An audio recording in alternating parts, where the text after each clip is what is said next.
क्या आपने कभी सोचा है कि जंगल में ऐसे भी जीव होते हैं जो न जानवर होते हैं और न पौधे, लेकिन फिर भी जिंदा होते हैं और पूरी नेचर को बैलेंस करते हैं? इन्हें कहा जाता है फंगस। और आज हम इसी रहस्यमयी दुनिया से शुरुआत करेंगे। फंगस छोटे सूक्ष्म जीव होते हैं जो अपना खाना खुद नहीं बनाते, बल्कि सड़े गले ऑर्गेनिक मैटर पर ग्रो करते हैं। ये हवा में मौजूद स्पोर्स के जरिए फैलते हैं, और जब इन्हें सही नमी, गर्मी और वातावरण मिलता है तो ये तेजी से बढ़ने लगते हैं। लेकिन फंगस सिर्फ जंगलों में ही नहीं होता, ये हमारे घरों में भी पाया जाता है। अगर दीवारों में नमी हो तो वहां काला या हरा मोल्ड बन जाता है।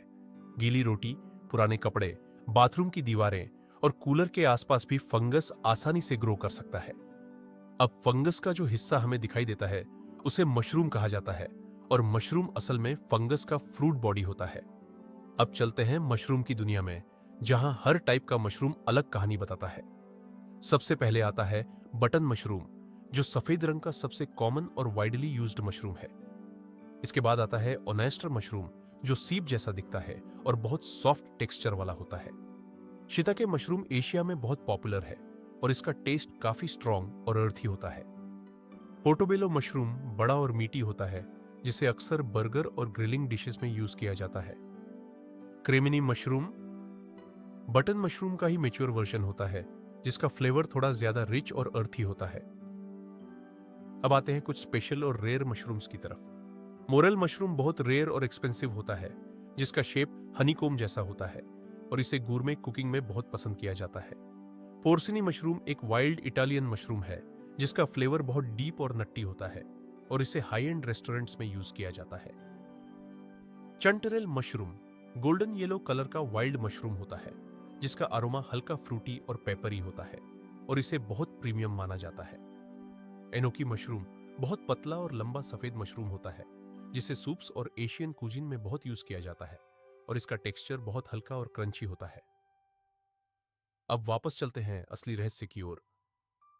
बारिश के मौसम में पहाड़ों और जंगलों में कई तरह के वाइल्ड मशरूम्स अपने आप उगते हैं, लेकिन इनमें सबसे खास और लोकल लोगों के लिए सबसे वैल्यूएबल होता है चू मशरूम। चू मशरूम को एक सिंगल मशरूम नहीं है, बल्कि ये एक लोकल नेम है जो पहाड़ों में उगने वाले कई वाइल्ड एडिबल मशरूम्स के लिए इस्तेमाल किया जाता है। इसे पहचानना बहुत मुश्किल होता है, क्योंकि ये जंगल की मिट्टी, पत्थरों और नमी के बीच छुपा होता है और इसे सिर्फ एक्सपीरियंस्ड लोग ही सेफली कलेक्ट कर पाते हैं। इसका स्वाद अर्थी, स्ट्रॉन्ग और कंप्लीटली यूनिक होता है और पहाड़ी इलाकों में इसे एक स्पेशल डेलिकेसी माना जाता है। लेकिन एक बहुत जरूरी वार्निंग हमेशा याद रखनी चाहिए कि हर वाइल्ड मशरूम खाने योग्य नहीं होता और कुछ मशरूम्स बहुत पॉइजनस भी हो सकते हैं। इसलिए बिना प्रॉपर नॉलेज के कभी भी वाइल्ड मशरूम्स को कंज्यूम नहीं करना चाहिए। तो ये थी मशरूम की दुनिया, जहां छोटे से फंगस से लेकर रेयर वाइल्ड मशरूम्स तक सब कुछ नेचर का एक अमेजिंग हिस्सा है। और इसी दुनिया का सबसे मिस्टीरियस हिस्सा है चू मशरूम, जो आज भी कई लोगों के लिए एक रहस्य बना हुआ है। अगर आपको ऐसी नेचर और फूड की हिडन स्टोरीज पसंद है तो चैनल को सब्सक्राइब करना मत भूलना।